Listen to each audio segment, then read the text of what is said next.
Getting from point A to point B. One, two, three. That's the basics of what a car is meant to do. But unfortunately here, not every car made is reliable enough to perform such a basic task. A few moments later. You and me today are to look after 7 cars that are unreliable. They are the cars which are financially burdensome to own and you should in fact stay away from it. If you are new here, real quick, Auto Hunter here, smash that subscribe button to join our fellowship.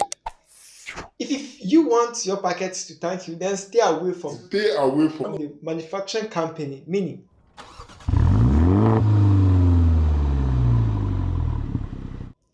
when you talk about mini brand, it's the automaker that makes little cars perfect for buzzing around town. Yeah, that would have been the most perfect car for commuting.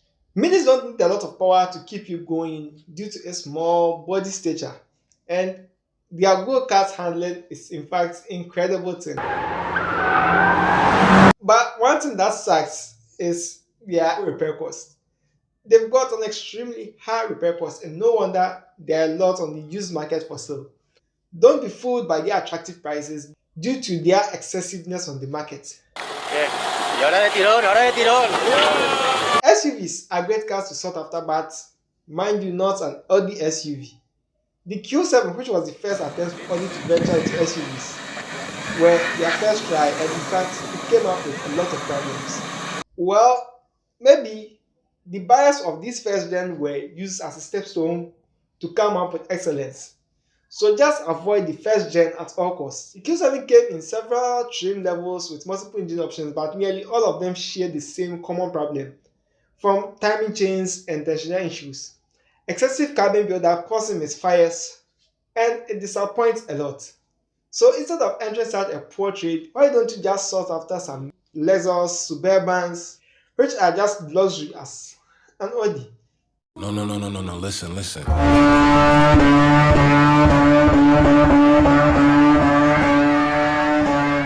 This practical 4 doors with the back being sealed side doors makes this car stand out.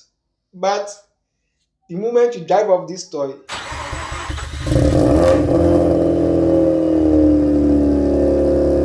you would be inundated with a lot of issues. When you start its engine and just turn it off right away, you would blow the apex seal. So I mean, it's simply unreliable. And even they themselves as a company weren't happy with their own work. So they built a new factory to produce replacement engines. So avoid the RX-8 and another car which I'm about to talk about, the RX STI. Avoid it at all costs. The fact is these cars are unreliable. You see, the 2004 STI is powered by a 2.5-liter EJ25 pushing 300 horse, which is 0 to 60 in 5 seconds. That's impressive performance figures. But the EJ25 engine always blows their gasket and suffers ring lance failure after consistent use. And the surprising aspect is that this particular engine was placed under the hood since 2004 to 2021. This is 17 years of difference without this Subaru tackling this particular problem. So just avoid it since they are garbage as their colleague company, Land Rovers. Range Rovers are gorgeous, nice looking, but they've got two personality. One, they move in style, and two, they attack your wallet. See, there are several problems with Land Rovers, from oil leakages, electrical issues, parking brake failures, steering shaft problems, airbag malfunction, a lot. So to keep your Land Rover running, it comes on astronomical higher maintenance cost. So just stay away and save your money and at least just grab a Toyota Land Cruiser. But if here since full sake, you just want a commuter as me, keep going but don't settle on a Nissan Altima. Like green light, boom, I'm fucking. Nissan Altima, yeah. Ultima is Canadian for I just fucked you. This got a terrible transmission. Their dreaded CVT, I mean continuous variable transmission, are problematic a lot. Owners always face problems like vibrations and shatters around the transmission. Also, sometimes their shift gear always stacks when shifting from park. So imagine the kind of embarrassment you could go through when this chronic disease arrives in a traffic jam. And there's also this tragic fun fact: whenever you drive up after 80 miles, their transmission completely fails. So once they pass their maintenance period, And the wrong one. guy, run for your wallet because they are garbage as a car called Fiat 500L.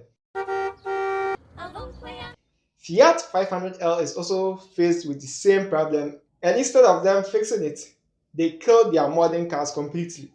From harmless infotainment system to 40 countless engine problems. Consumer Reports states 20% of owners had performed continuous unplanned service maintenance, and the jaw-dropping part is sometimes the maintenance costs as much as the car itself. So you better stay away from such a case. I mean this evil car, Fiat 500L. Fiat 500L. As your errands demand tracks and you keep moving around, avoid a Ford F-150. F-150s are cars of great demand, but doesn't mean just go after it. I'm talking about the ones with the 5.4 liter V8. It should be avoided.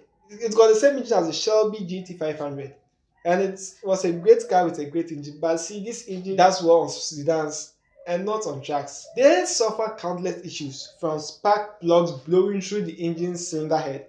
The ignition coils creates a lot of problems after some time of usage. Timing chains always wear out and stretch over time, and the oil panel gadget even leaks.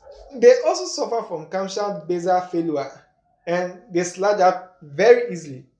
So instead of these multiple countless issues, just get rid of this entire car. So guys, just stay away from these cars, even if you may think for some reason they are reliable. I mean, none of them are. And the worst of them I can say is the Fiat 500L. Run for your wallet and see you in the next.